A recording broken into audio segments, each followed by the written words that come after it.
Since I probably lost the majority of the support of my viewership with my last video, I'm gonna try to do something a little more positive this time.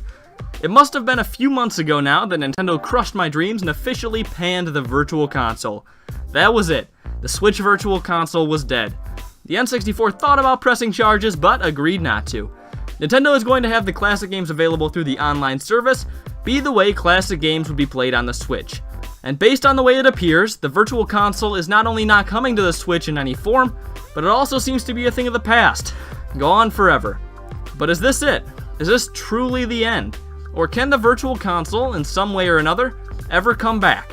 And can Nintendo Switch Online classic games ever live up to what the Virtual Console once offered?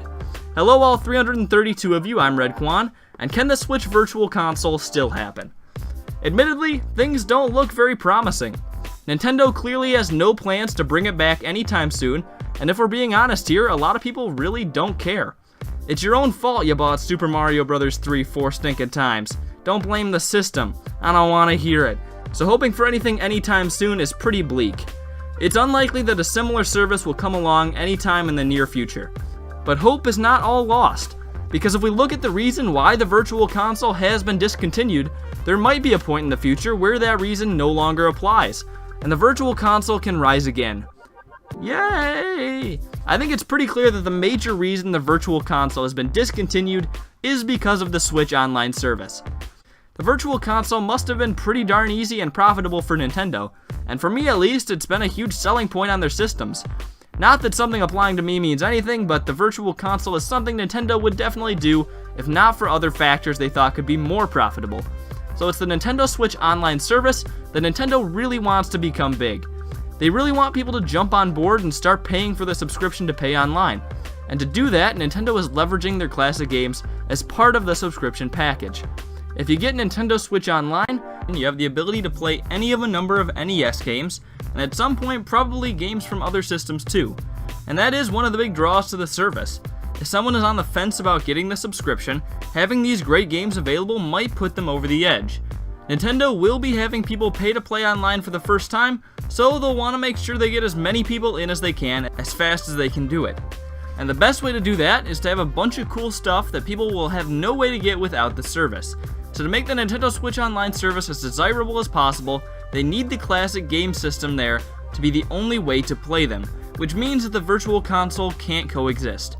For Nintendo to get the most amount of people to subscribe to their service, they need to make the service the only way to get what the people want, and in this case, that is the classic games. I wonder if that works with YouTube. I guess I'll just shut down all the other YouTube channels that do anything like this, and then they'll have to subscribe to me. That would definitely work, right? So the Virtual Console is sacrificed so that Nintendo can drive subscriptions to Nintendo Switch Online.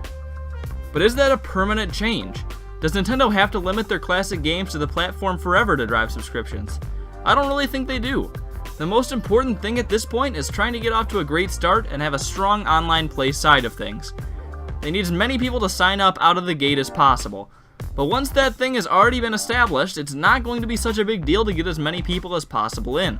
Because for one, a lot of people will already be in, and two, the people will have more of a reason to get in because they'll want to play with all the other people who have the service. Nintendo can keep the classic games with added online play in the service, and probably will. That no longer would need to be the only way to play stuff like that. And I think the Virtual Console and Switch Online service classic games can coexist at that point. The service games would be very accessible and have online play, while the Virtual Console would have more choice and selection. It doesn't necessarily have to be one or the other.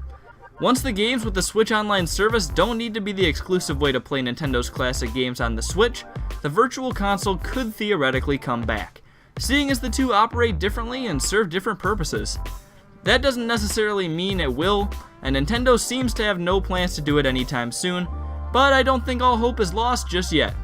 The Virtual Console still has a purpose and could still be very helpful for Nintendo and for fans. And after the Switch Online service is established, there won't really be anything stopping its return. Maybe I'm too hopeful and there isn't really much of a chance of it happening, but I do think it's still hanging on. Not quite fully dead just yet. Well, I'm Red Quan. Do you care at all about the Virtual Console come to the Switch? I sorta doubt it because you're probably one of those people who bought Super Mario Bros. 3 4 stinking times and now has a grudge against it. The people I was talking about earlier. Well, either way, I hope it happens, and I hope it's not dead. But maybe that's just how it goes. Anyways, I'm Red Quan, thank you all for watching, and I'll hopefully see you all later. Goodbye.